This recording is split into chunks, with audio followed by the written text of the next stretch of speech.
Why do bad things happen to good people?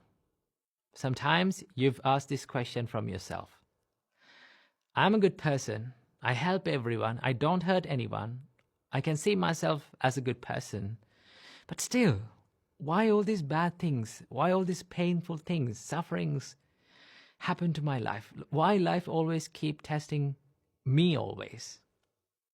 Well, these questions we've asked most of the times in our life, right? Do you know how Buddha saw this? In the night of his enlightenment, the first thing that he realized was that life is consist of suffering. Suffering is a part of everyone's life, right? So Buddha did not say suffering as a part of good people's life or a bad people's life. Buddha saw that suffering was universal, right? But when we face adversities in life, when we face these realities, like painful situations in our life, we think that the only person who is going through this suffering, the only person that is going through this difficulty is only me.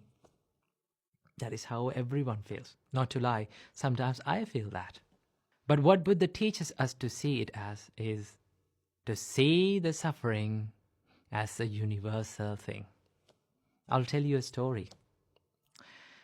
A young mother lost her baby, but she loved her baby so much that she refused to accept her baby's death. What she did? She took her baby and ran from one village to another, one city to another, finding a doctor to cure her baby. But no one could bring a dead person back to life. Finally, she met the Buddha. The Buddha said, "Okay, I will cure your baby. But we need one medicine to do this. Can you bring it?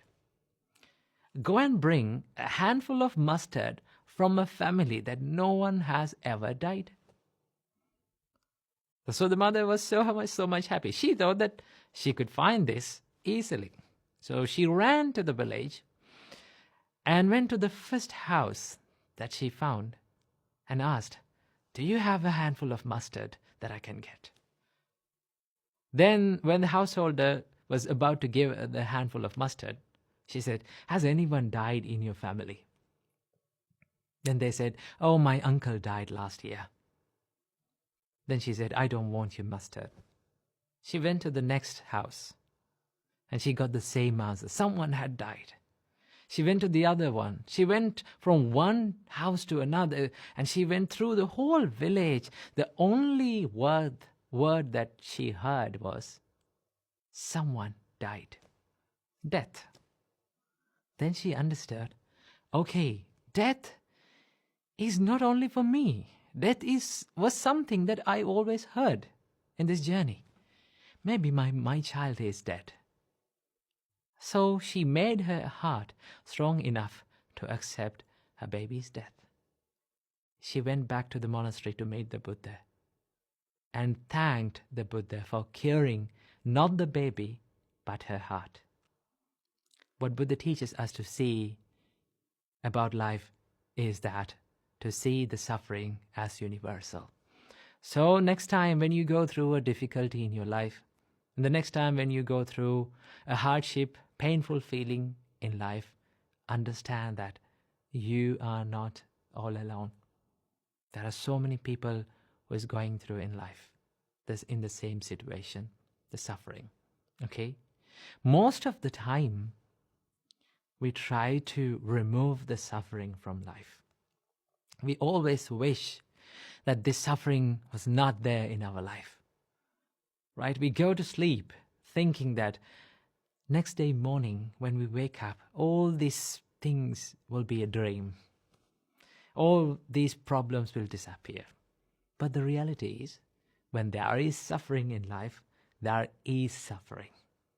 So that the first thing that we need to do is that accept that there is suffering in life. So the whole point of realizing the first noble truth in Buddhism is to accept the suffering as it is, to see the suffering as it is. Only when you accept the suffering, we can cure it. We can find a remedy for it. First of all, you need to accept that there is pain and suffering in all of our lives, right? And then we can choose what to do with it. Most of the time, we spend a lot of time worrying about changing what we can't change, right? But it all depends on how you choose to react to these experiences in life. Most of the time, these painful feelings, sufferings that comes to our life are blessings in disguise, right? If we did not get difficult situations, if we did not get hardships to our life, right, challenges in our life, how can we develop a strong mindset, right? There's a saying that if you need to learn how to swim, what do you have to do? You have to jump to the pool. Somehow, you have to experience how drowning feels like. Only then you can realize that, what should I do to learn how to swim, right? In the same way, there is no use of trying to avoid, wishing and praying that suffering was not there in life, right? There's no point of wishing and praying that, please don't give me suffering. Always wish a mindset that you can face strongly to all these sufferings and painful situations in life. Whenever you get a strong mind to face any kind of challenge in your life, then you can be happy and in peace, because you're ready for anything in your life, right? So always wish a strong mindset that you can face any challenge, any difficult situation in life. So remember that not only bad things happen to good people, good things also happen to good people. And also, sometimes you may think, why all those good things happen to bad people, right? It is not always the case. Good things happen to bad people, and also bad thing happens to good people. That is the law of this world. So we all need to develop the mindset to see the suffering as a common truth to everyone, not a personal thing. So I wish you all, may all of you be able to develop a strong mindset to face any challenge in all of your life. Namo Buddhaya.